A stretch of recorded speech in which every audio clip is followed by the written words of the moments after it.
On a tous en tête l'image d'un terrain de sport absolument parfait. Vous savez, cette pelouse d'un vert profond, dense, impeccable. C'est bien plus qu'une simple surface de jeu en fait. C'est devenu une véritable icône. C'est une image qui frappe, un symbole de performance et en même temps de nature parfaitement maîtrisée. Ces grandes étendues vertes, elles sont vraiment au cœur de nos vielles, de nos passions sportives. Eh bien, cette question, elle n'est plus du tout théorique. C'est le grand défi des gestionnaires de terrain aujourd'hui. Une révolution plutôt silencieuse est en train de se jouer juste sous les pieds des sportifs. Des lois, comme la fameuse loi Labbé en France, interdisent maintenant les pesticides de synthèse dans tous les lieux publics. Et ça change complètement la donne. L'objectif zéro phyto, comme on l'appelle, ce n'est plus un choix, c'est devenu une obligation. Alors la question c'est, comment on fait ?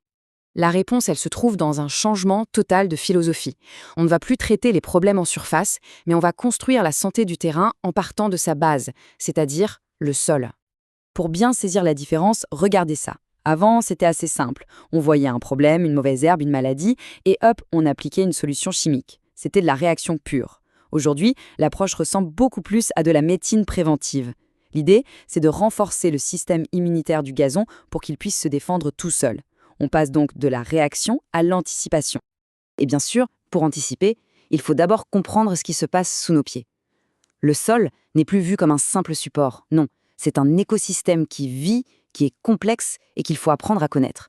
Un peu comme un médecin le ferait avec son patient. Les interdents de terrain deviennent donc de vrais médecins du sol. Ils creusent pour observer les différentes couches, ils regardent jusqu'où les racines descendent, ils cherchent les zones trop dures, trop compactées. Et tout ça, c'est ensuite complété par des analyses en labo, qui sont en quelque sorte la prise de sang du terrain.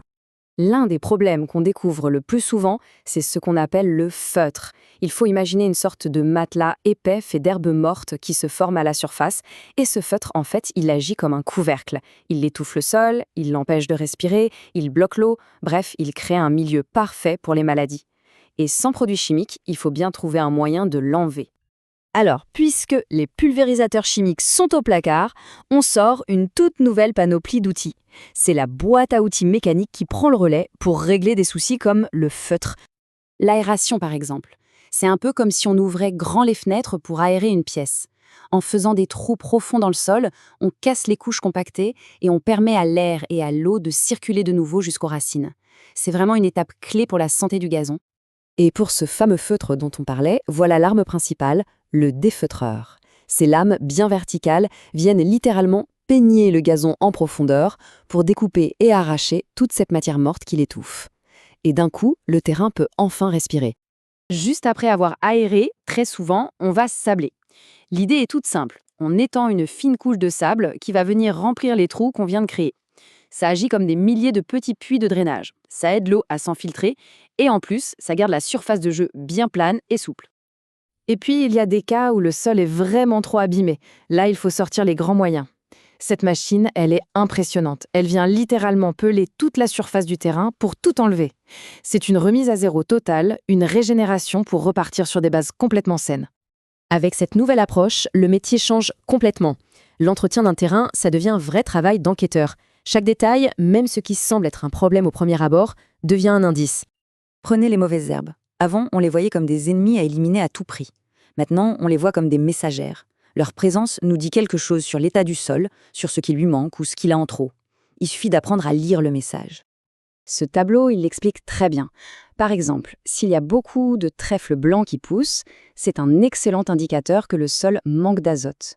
On voit apparaître du plantain, c'est le signe d'un sol trop compacté. Le pissenlit, lui, il indique un sol à la fois acide et tassé. Donc au lieu de juste arracher, on va corriger la cause du problème. Et ce qui est fascinant, c'est que ce raisonnement s'applique aussi aux maladies.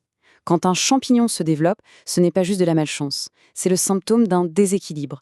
Peut-être trop d'humidité, une mauvaise circulation de l'air, un manque de nutriments.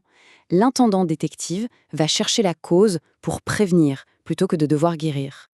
Bon, on le voit, cette transition vers le zéro phyto, c'est une excellente nouvelle pour l'environnement et pour la santé.